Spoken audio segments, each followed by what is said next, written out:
मैं उम्मीद करती हूँ कि कल जो मैंने चाइल्ड हेल्थ नर्सिंग का पार्ट 1 वीडियो अपलोड किया है आपने देख लिया होगा। अगर नहीं भी देखा होगा तो प्लीज़ देख लीजिएगा। अभी ये वीडियो देखने के बाद मैं लिंक साथ में शेयर कर दूँगी। अब और 20 क्वेश्चंस मैं इस वीडियो में आपके साथ शेयर करूंगी जो कि बहुत ही ज़्यादा इम्पॉर्टेंट है एग्ज़ाम पॉइंट ऑफ व्यू के लिए। और साथ साथ मैं कोशिश करूंगी कि जब मैं कोई पर्टिकुलर क्वेश्चन पढ़ा रही हूँ उसके साथ साथ सारे उसके आसपास के टॉपिक्स जहाँ से क्वेश्चन बनते हैं वो कवर हो जाए। आइए शुरू करते हैं। Question number 11, barking cough with stridor suggest. अब क्वेश्चन क्या पूछ रहा है, बार्किंग कफ स्ट्राइडर के साथ क्या सजेस्ट करता है? तो ये सजेस्ट करता है आपका क्रूप।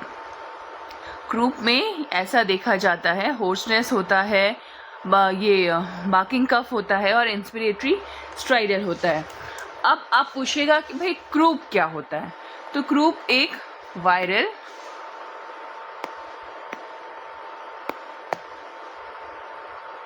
एक सेकेंड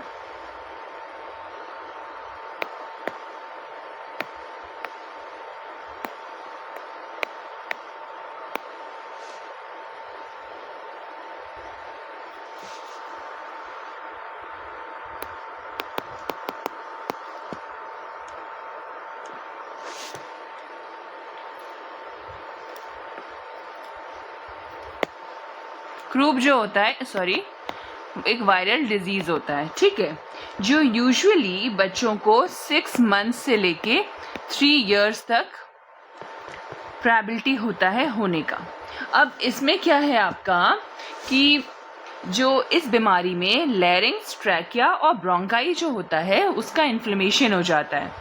अब आपको याद रखना है कि इसमें मेनली बच्चा जो भौंकता है ना, तो वो जो मतलब खांसी होता है वो भौंकने जैसा होता है। ये क्रूप का सबसे महत्वपूर्ण लक्षण है। आपको ऐसा लगेगा कि कुत्ते की खांसी जैसा सुनाई देगा। अगला है स्ट्राइडर। अब आपको लग रहा होगा बार बार स्ट्राइडर हो रहा है, लिखा हुआ है, तो मतलब क्या है इसका मतलब? इसका मतलब है कि सांस लेते वक्त सीटी जैसी आवाज़, इसको हम बोलते हैं स्ट्राइडर। क्योंकि होता क्या है, जो लैरिंग्स होता है उसमें सूजन हो जाता है। तो अब भाई सूजन होगा तो अब सांस लिया जाएगा तो कुछ तो प्रॉब्लम होगा, तो सीटी जैसी आवाज़ आएगी। होर्सनेस क्या होता है? होर्सनेस होता है जो सूजन होता है उसकी वजह से बच्चे की जो आवाज़ होती है या भारी हो जाती है या बैठ जाती है। आपने भी महसूस किया होगा जब कभी हमें खांसी होता है तो ये प्रॉब्लम हम फेस करते हैं। अब हम एलिमिनेशन मेथड पे जाते हैं। सपोज हमको मालूम ही नहीं है भैया क्रूप होता क्या है, तो हम जाएंगे अस्थमा क्या होता है। अस्थमा में क्या होता है? वीजिंग होता है ना, सांस छोड़ते समय सीटी जैसी आवाज़ आती है। और इसमें बार्किंग कफ नहीं होता, ये तो सबको मालूम है ना।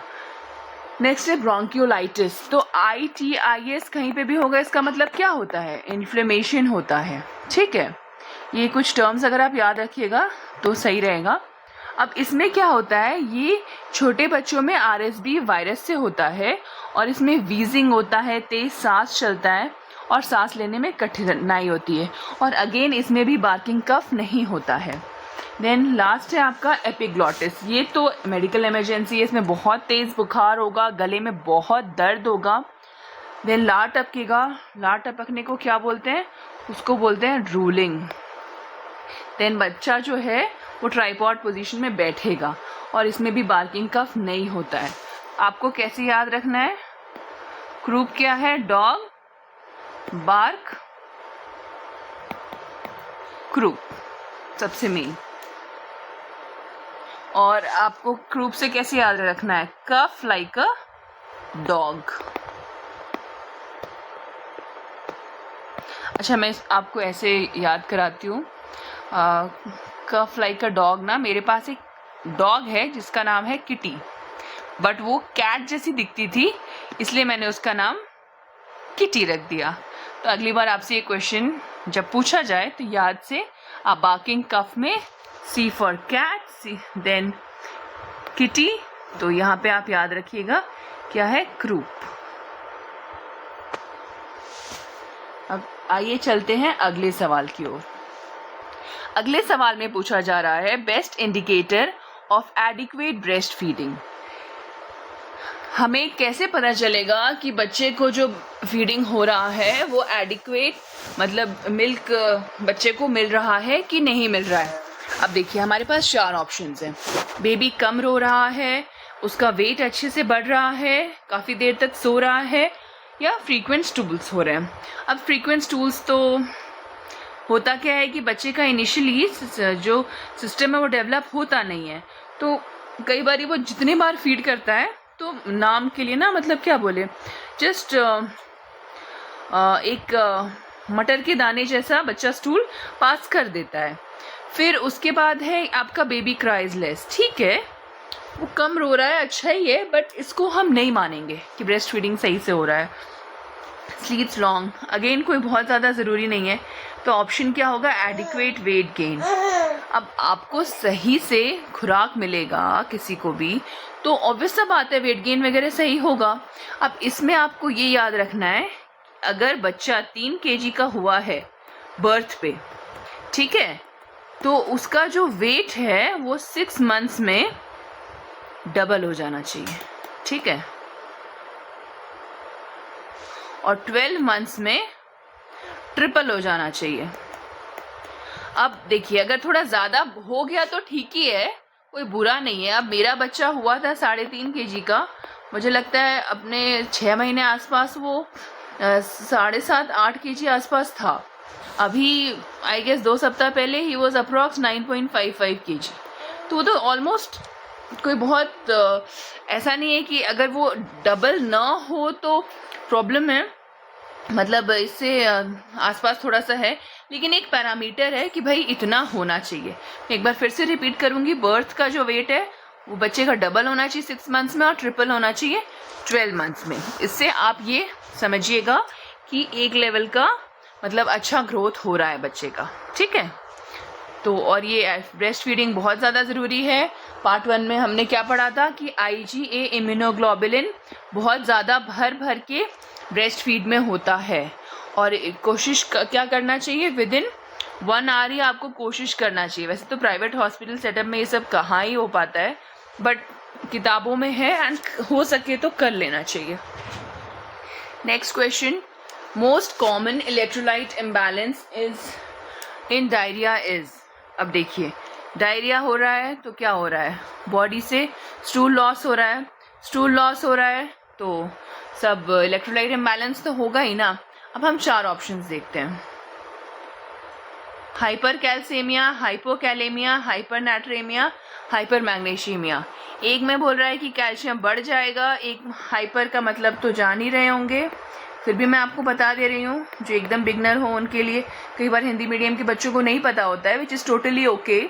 हाइपर में मतलब कोई भी चीज़ बढ़ गया, और हाइपो में क्या, कोई भी चीज़ घट गया। ठीक है, इसमें कैल्शियम को बढ़ा दिया है, इसमें पोटेशियम को घटा दिया है, इसमें आपका सोडियम को बढ़ा दिया है, इसमें मैग्नीशियम को अगेन बढ़ा दिया है।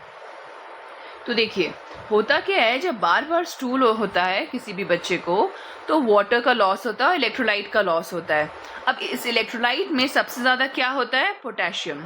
ठीक है, तो जब शरीर से पोटेशियम का लॉस होता है ना, तो होता क्या है कि वो पोटेशियम को बनने में फिर समय लगता है। अब वो उसके साथ क्या होता है कि जब वो समय लगता है तो ऑब्वियसली उसका जो वैल्यू चाहिए बॉडी को नॉर्मली फंक्शन कराने के लिए, तो दिक्कत तो होगा।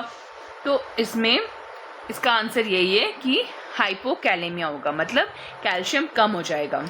लेकिन अब मैं नर्सिस पॉइंट ऑफ व्यू से बता रही हूँ कि अगर पोटेशियम बहुत कम हो जाए तो फिर मतलब एक लक्षण आपको बता रही हूँ, मांसपेशियों में कमज़ोरी हो जाएगा, थकान होगा, मसल क्रैम्प्स होंगे, पेट फूलेगा या आंतों में गति की कमी होगी, और उसके साथ साथ कार्डियक अरिथमियाज भी होगा। तो इसको जल्द से जल्द मैनेज करना बहुत ज़रूरी है। अब एज अ नर्सिंग ऑफिसर आप क्या कर सकते हो, देखो हमारा लाइफ का पर्पस सिर्फ अच्छा जॉब लेकर अच्छा सैलरी कमाना एंड पर्क्स एंजॉय करना नहीं है। हम जहाँ कहीं भी हैं, अगर उस टॉपिक पे हमको अच्छे से नॉलेज होगा तो हम बहुत अच्छे से मैनेज करेंगे, and in the long run हमें जॉब सेटिस्फैक्शन होगा, पेशेंट को भी लगेगा कि इनको बहुत अच्छा नॉलेज है, वो ज़रूर आपका रिस्पेक्ट करेगा। अगर आप बस भगवान भरोसे रहेंगे, बस सोचेंगे कि 30 तारीख को मेरा सैलरी आ रहा है ना, मुझे क्या मतलब है, तो बस फिर तो नर्सिंग का जो मतलब जो सिर्फ सैलरी बढ़ाने से और एग्ज़ाम डिफ़िकल्ट करने से स्टेटस नहीं बढ़ता है, आपको उसके लिए मेहनत करना पड़ता है।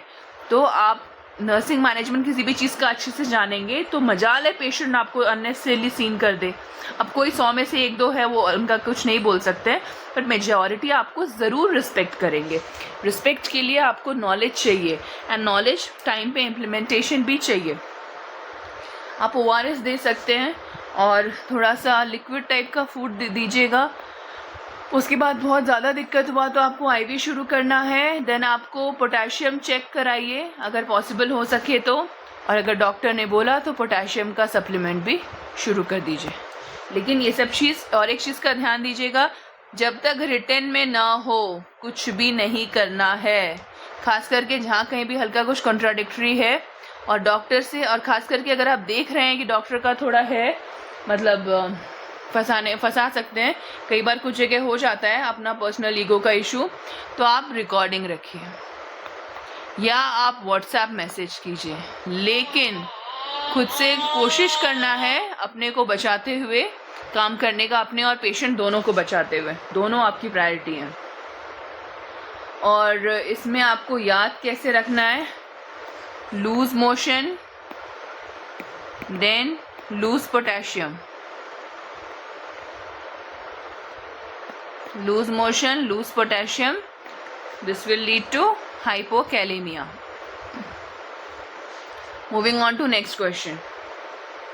अगला सवाल है, लाइव वैक्सीन जो होता है हमारा, live vaccine contraindicated in severe live vaccine contraindicated in severe immunocompromise. हाँ बेटा एक सेकेंड, अब इसका आंसर क्या होगा, OPV। लाइव वैक्सीन कौन सा ऐसा है जिसको कि सीवियर इम्यूनोकॉम्प्रोमाइज बच्चे में हमको नहीं देना है, तो ऑप्शन है ओरल पोलियो वायरस। बाकी मतलब आंसर है, बाकी ऑप्शंस क्या क्या है हमारे पास, हेपेटाइटिस बी है, IPV है, Tdap है। अब देखिए इसका आंसर क्या है, ये जो OPV होता है ना, ये लाइव वैक्सीन होता है, ठीक है, तो इसको हमको क्यों नहीं देना है। अब सबसे पहले आप इम्यूनो कॉम्प्रोमाइज़ का मतलब समझिए। इम्यूनो कॉम्प्रोमाइज़ का मतलब क्या है, जब हमारे पास सपोज पैसे कम होते हैं तो हमने बोलते अरे थोड़ा सा कॉम्प्रोमाइज़ कर लेंगे, कोई नहीं चलो 5 स्टार की जगह 3 स्टार होटल में ही रह लेंगे, कोई नहीं थाली की जगह हम दाल चावल भुजिया ही खा लेंगे ना। तो एक तरह से क्या हो रहा है, किसी तरह का कॉम्प्रोमाइज़ करना ना, एडजस्ट करना। तो इम्यूनो कॉम्प्रोमाइज़ मतलब जिस किसी भी इंसान का जो इम्यून सिस्टम है वो कॉम्प्रोमाइज़ हो रखा है, कुछ ना कुछ उसको प्रॉब्लम है। किन किन केसेस में होता है, आपका HIV में होता है, जिसका केमोथेरापी चल रहा है, देन जिसका ल्यूकेमिया है, हाँ बेटा हाँ, जिसका ल्यूकेमिया चल रहा है, ब्लड कैंसर वाला केस, देन किसी का सपोज ऑर्गन ट्रांसप्लांट हुआ है, तो ऑर्गन ट्रांसप्लांट के केस में भी उनका इम्यून कॉम्प्रोमाइज़ हो जाता है। जैसे किडनी वगैरह में आपने देखा ही होगा, वो लोग पूरा मास्क वगैरह पहन के रहते हैं, यही कारण है। एंड न्यूबॉर्न बेबी तो अभी भी पैदा हुआ है ना, उसका क्या ही इम्यून सिस्टम बना होगा। हाँ बेटा पढ़ाने दो। तो ये सब चीज़ें हैं जो कि हाँ एक सेकेंड, तो ये सारे जो केसेस हैं इनमें हमें ध्यान देना है। वैसे तो मतलब अब ये तो बच्चा का तो है नहीं ना, मेनली तो हमें यहाँ पे ये सब जो प्रॉब्लम्स हैं मोस्टली अडल्ट्स में होते हैं। अब यहाँ पे आप देखिए, यहाँ पे आपको क्या ध्यान देना है, I have a 7.5 month baby, तो थोड़ा सा प्लीज़ डोंट माइंड। तो ये इसमें क्या होता है, देखिए जो लाइव वैक्सीन होता है इसमें, इसको लग रहा है थोड़ा मैं भी पढ़ा दूँ तो ये जो लाइव वैक्सीन होता है इसमें जो बीमारी पैदा करने वाले वायरस होते हैं ये कमज़ोर रूप से होते हैं, ठीक है। लेकिन ये जो नॉर्मल पर्सन में कुछ दिक्कत नहीं करेगा, लेकिन जिसका इम्यून कॉम्प्रोमाइज्ड है ना, वहाँ पे ये बहुत ज़्यादा दिक्कत कर देगा। तो इसलिए ये जो होता है ये इम्यूनो कॉम्प्रोमाइज्ड पेशेंट्स में कॉन्ट्राइंडिकेटेड रहता है। एक तरह से क्या होता है, इसमें लाइव जो वैक्सीन है, इसका नाम से ही सुनिए ना, इसमें जीवित तरीके से उसमें कमज़ोर पोलियो वायरस रहता है। अब ये जब जाएगा ऑलरेडी इम्यून कॉम्प्रोमाइज़ है, वो कहाँ से ही संभाल पाएगा। लेकिन बाकी में जो है, बाकी में किल्ड वैक्सीन होते हैं, एक लाइव होता है, एक किल्ड होता है। तो जो पोलियो वाला है वो लाइव है, बाकी जो हमारे पास ऑप्शंस है उसमें किल्ड फॉर्म में है, इसलिए वो दिक्कत नहीं करेगा। अब आपको कैसे याद रखना है, OPV live vaccine, weak immunity to avoid. अब इनमें क्या दिया जाएगा, ये भी तो सवाल है। इनमें दिया जाएगा IPV इंजेक्शन लगेगा इनमें, ठीक है। अब लाइव वैक्सीन्स के बाद आई होप आप समझ गए होंगे। Live vaccine contraindicated in severe immuno compromised, that is OPV, जो कि OPV का वैक्सीन कॉन्ट्राइंडिकेटेड है, ठीक है। अब उसके बाद moving on to next question. देखिए, मेंटेनेंस फ्लूइड एक 12 साल के बच्चे को देना है तो कितना देना होगा। सीगर फॉर्मूला के हिसाब से 1000 ml जो होता है वो पहले 10 kg के लिए होगा, और बाकी 100 ml जो होगा वो होगा आपके अगले 2 kg के लिए, ठीक है। तो देखिए, ऐसा केस आपको कब मिलता है। अब सीगर फॉर्मूला के अकॉर्डिंग क्या है 100, 50, 20। अब इसमें क्या है, बच्चों की 24 घंटे की मेंटेनेंस फ्लूइड का निकालने का ये फेमस रूल है। अब पहले 10 kg के लिए इसमें ये लोग क्या करते हैं 100 ml, ठीक है, पर kg पर डे। अब उसके बाद, हाँ बेटा, हाँ तुम बड़े होके पढ़ा लेना। नेक्स्ट है अगले 10 kg के लिए 50 ml पर kg। अब फर्स्ट 10 kg के लिए ये है, सेकेंड के लिए 50 ml पर kg है, तो 50 ml प्लस ट्वाइस होगा, तो आंसर क्या होगा 1100 ml पर kg पर डे। तो इसका आंसर आपका हो जाएगा हाँ 1100 ml पर kg पर डे, ठीक है। तो एक बार फिर से मैं आपको बता देती हूँ, 0 to 10 के लिए होगा 100 ml पर kg पर डे, 11 to 20 के लिए होगा 50 ml पर kg per day, greater than 20 के लिए होगा 20 ml पर kg पर डे, ठीक है। Now moving on to next question, first priority in severe acute malnutrition. अब देखिए, सवाल से ही पता चल रहा है बहुत बुरा वाला अक्यूट, क्या बोले, कुपोषण वाला सीन हो रखा है बच्चे का।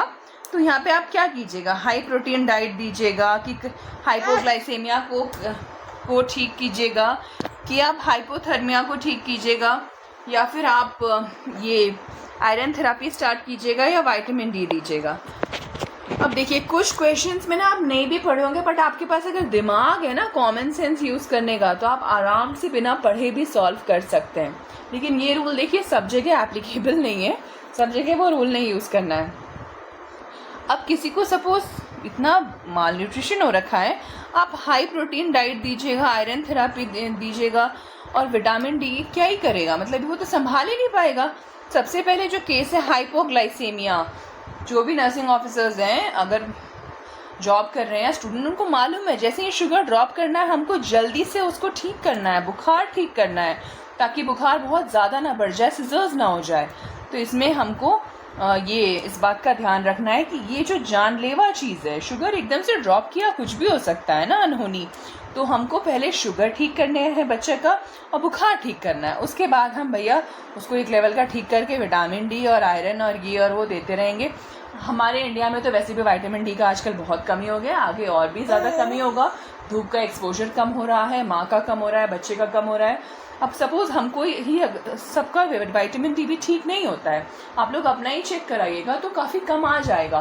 तो क्या आप, ये तो कोई इमरजेंसी कंडीशन नहीं है ना, थायराइड को लेके होता है इन्वर्सली प्रोपोर्शनल, ये सारी चीज़ें जो हैं, तो आप क्या मतलब ये कोई मतलब आपके लिए कोई प्रायोरिटी वाला केस नहीं है, ये बाद का होता है। लेकिन आपका सपोज हीमोग्लोबिन बहुत बुरा वाला ड्रॉप कर गया, आपका शुगर एकदम से कम हो गया, बुखार हो गया, तब आप तो बुखार पहले ठीक करते हो। एंड जिसको डायबिटीज़ का केस है उसके घर में कुछ मीठी चीज़ें भी रहती हैं कि भाई एकदम से शुगर ड्रॉप करेगा तो हमको फटाक से उनको खिला के नॉर्मल करना है, पहले जान तो बचे, उसके बाद तो हम आगे का काम करें, ठीक है। तो ये हमारा आंसर हो गया correct, hypoglycaemia and hypothermia. Next question है, common heart defect in Down syndrome. अब देखिए जो डाउन सिंड्रोम है इसको हम ट्राइसोमी 21 के नाम से भी जानते हैं, ठीक है, ये तो आपको मालूम ही होगा। अब डाउन सिंड्रोम का जो टॉपिक है ये आपको पढ़ना है, ठीक है, ये इम्पॉर्टेंट क्वेश्चन है, इसमें इसके बारे में A to Z मैं भी एक टॉपिक कवर कर दूंगी। अब यहाँ पे क्या होता है, इसमें क्या क्या कॉमन है। डाउन सिंड्रोम में आपका जो AVSD है ना, एंटेरियो वेंट्रिकुलर सेप्टल डिफेक्ट, ये कॉमन है।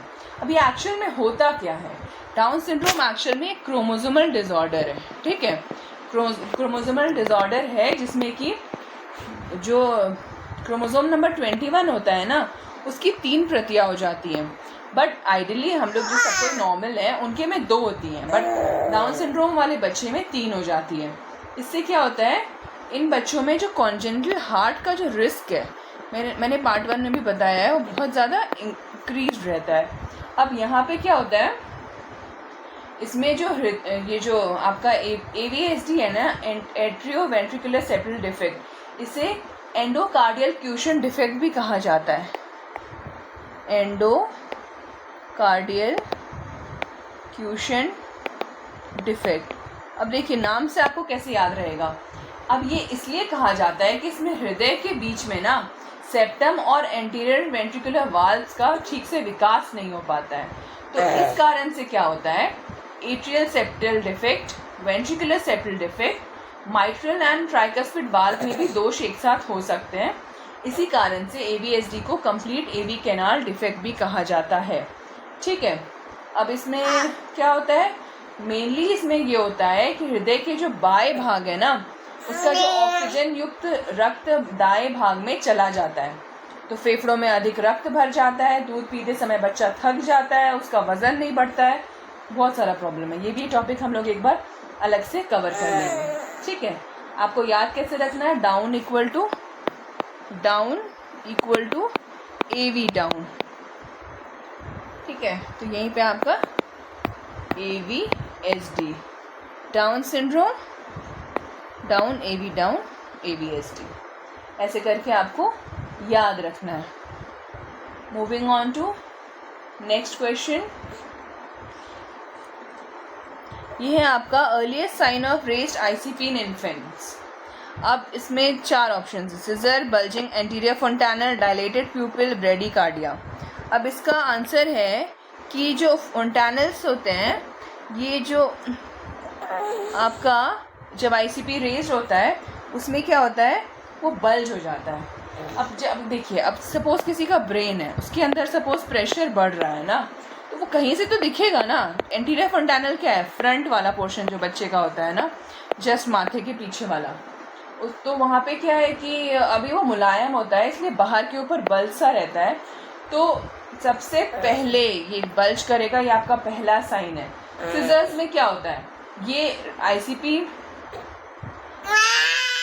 हाँ बेटा हाँ, सिजर्स, डायलेटेड प्यूपिल और जो ब्रेडिकार्डिया है ये अलग केसेस है, ये लेट साइन में आ सकता है, लेकिन इनिशियली सबसे पहले आपको अगर कंक्लूड करना है कि भाई ये प्रॉब्लम है, तो बल्जिंग एंटीरियर फोंटानल होगा, बच्चा खूब रोएगा, फीडिंग सही से नहीं होगा, वॉमिटिंग होगा और खूब तेज रोएगा, हाई पिच्ड, इरिटेबिलिटी होगा, ये सारे प्रॉब्लम्स हैं। आपके सपोज आपको बहुत ज़्यादा टेंशन बढ़ जाता है तो आप गुस्सा नहीं होते हैं, तो सपोज आप रो नहीं रहे हैं तो बच्चा रो रहा है, बच्चा तो चिल्लाएगा, रोएगा, यही उसके पास ऑप्शन है। Moving on to next question, most common cause of bronchiolitis. अब देखिए ब्रोंकियोलाइटिस क्या हो रहा है, यहाँ पे इन्फ्लेमेशन हो रहा है, इसका आंसर है रेस्पिरेटरी सिंशियल वायरस, RSV का फुल फॉर्म, ये भी याद रख लीजिएगा। अब इसमें क्या होता है, छोटे बच्चे जो होते हैं यूजुअली जो 6 months to 2 years तक के होते हैं, इनमें एक वायरल डिजीज़ है। इसमें क्या होता है, फेफड़े में जो ब्रोंकियोल्स होते हैं ना वो सूज जाते हैं और उसमें क्या भर जाता है, उसमें म्यूकस भर जाता है। तो आपको इस बात को ध्यान देना है कि लगभग 70 से 80% ब्रोंकियोलाइटिस जो है आपका ये RSV की वजह से ही होता है। और ये कब होता है मोस्टली, ये विंटर्स में होता है मोस्टली। और कैसे फैलता है? खांसी, छींक, और सपोज कोई पर्सन ऑलरेडी इन्फेक्टेड है तो उससे फिर संपर्क में आने से फैल जाता है। और इनिशियली इसमें क्या क्या होता है? इसमें रनिंग नोज होता है, फीवर होता है, खांसी होता है, वीजिंग होता है, सीटी जैसी आवाज़ ना, टेक्निपनिया होता है, तेज सांस चलता है, छाती धंस जाता है, चेस्ट रिट्रैक्शन, दूध पीने में कठिनाई होती है, और बहुत ज़्यादा एक्सट्रीम केस है उसमें साइनोसिस तक होता है। अब नर्सिंग ऑफिसर्स को क्या करना है? उनके पास सपोज कोई पेशेंट है तो उसको SpO2 चेक करना है, और ज़रूरत पड़ने पे फिर ऑक्सीजन एडमिनिस्टर करना है, नेज़ल सक्शन करना है, लिक्विड फ्लूइड देना है, कंफर्टेबल रखना है बच्चे को, और SpO2 का ध्यान देना है।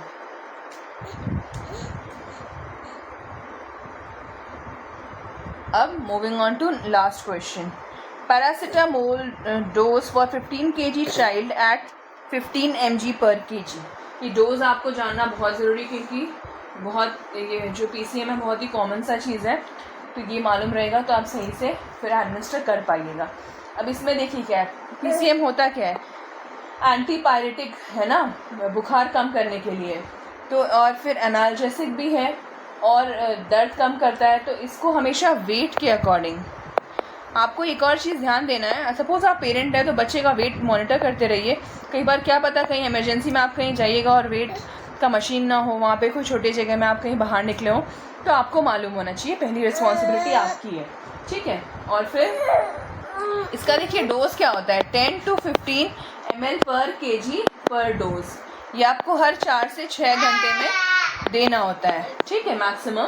और 24 घंटे में मैक्सिमम आप 4 डोज दे सकते हैं, 4 to 5 यूजुअली बोला जाता है। तो आपको, हाँ बेटा हाँ, तो आपको क्या करना है, देखिए आपको यहाँ पे 1 सेकेंड ना, डोज का फॉर्मूला क्या होता है? Dose equal to weight into dose per kg, weight into dose per kg।